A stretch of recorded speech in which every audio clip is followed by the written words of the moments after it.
আমরা অনেকে জানি না খালি পায়ে হাঁটার উপকারিতা কী। তা চলুন জেনে নেওয়া যাক খালি পায়ে হাঁটার উপকারিতা। তা শেষ পর্যন্ত এই ভিডিওটা মনোযোগ দিয়ে সবাই শুনতে থাকুন।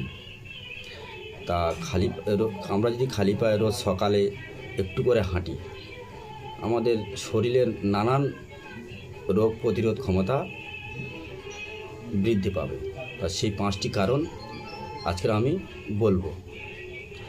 তো 1 নম্বর হচ্ছে কি, শরীরে নানান ধরনের বাতের ব্যথা কমে যায়।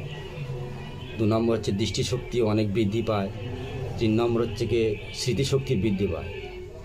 আর 4 নম্বর হচ্ছে কি হার্টের স্বাস্থ্য ও শরীর স্বাস্থ্য অনেক ভালো থাকে। আর শেষটা 5 নম্বরটা আমি বলবো, রোগ প্রতিরোধ অনেক বৃদ্ধি পায়।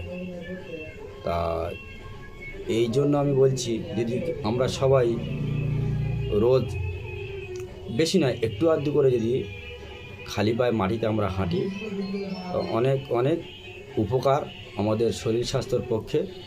তা আমরা সবাই চেষ্টা করব খালি পায়ে হাঁটার।